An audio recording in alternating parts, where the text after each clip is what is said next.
The wonderful aspect about military medicine, if you will, is the ability to communicate across language barriers.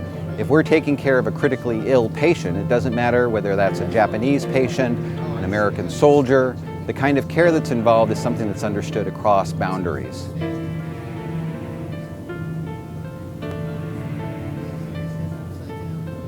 MEDEX 12 represents the first time an exercise of this type has occurred in over 12 years. Preparing for this exercise with the working idea that we would be assisting in a natural disaster that requires coordination not just from the military standpoint, but also from the Japanese local governments and prefectures. This has become even more relevant in this day and age with natural disasters, as we saw with Katrina, and more recently and more pertinent here to Japan with the recent tsunami. The thing we are concerned most with, and this would be true certainly in a natural disaster, is the aspect of what happens if you get a large number of casualties that potentially could overwhelm your medical capabilities.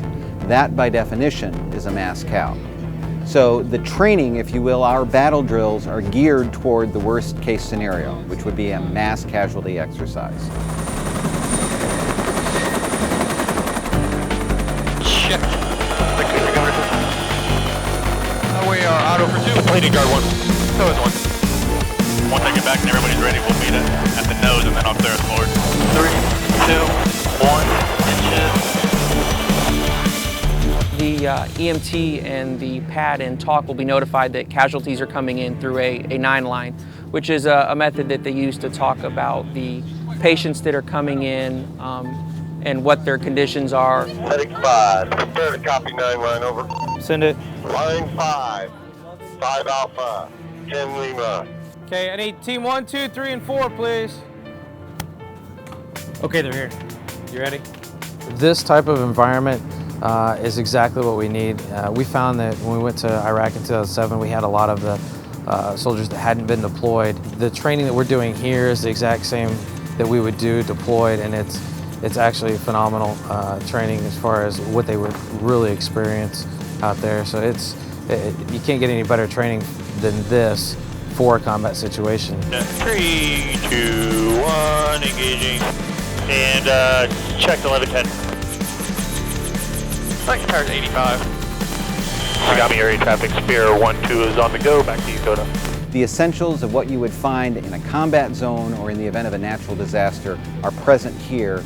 We demonstrated that here when we had helicopters landing and simultaneously had an ambus containing 15 casualties show up at our front door at the same time.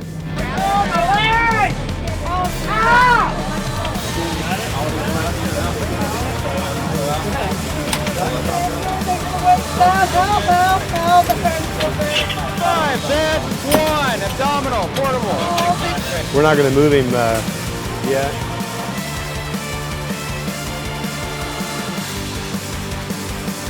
Whenever you get the 9-line comes in and you know you're going to get a lot of patients, so you have that adrenaline rush.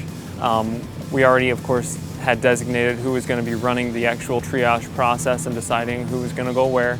And actually the goal at that point then becomes to kind of move them through as quickly as possible and as efficiently as possible to get them onto the higher levels of care as you go through the hospital, getting them to the operating room or the ICU at that point, whichever needs be, and then going out and moving on to the next patient. They start out at the front of the EMT, usually.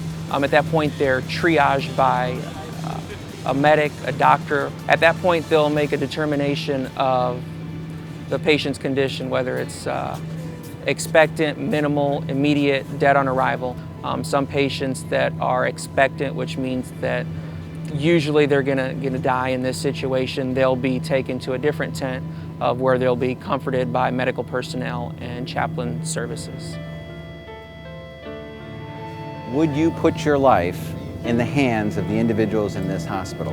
And I can say without a doubt, I would have no qualms, no hesitation to deploy into a combat zone or any hostile environment with the individuals of the 325th.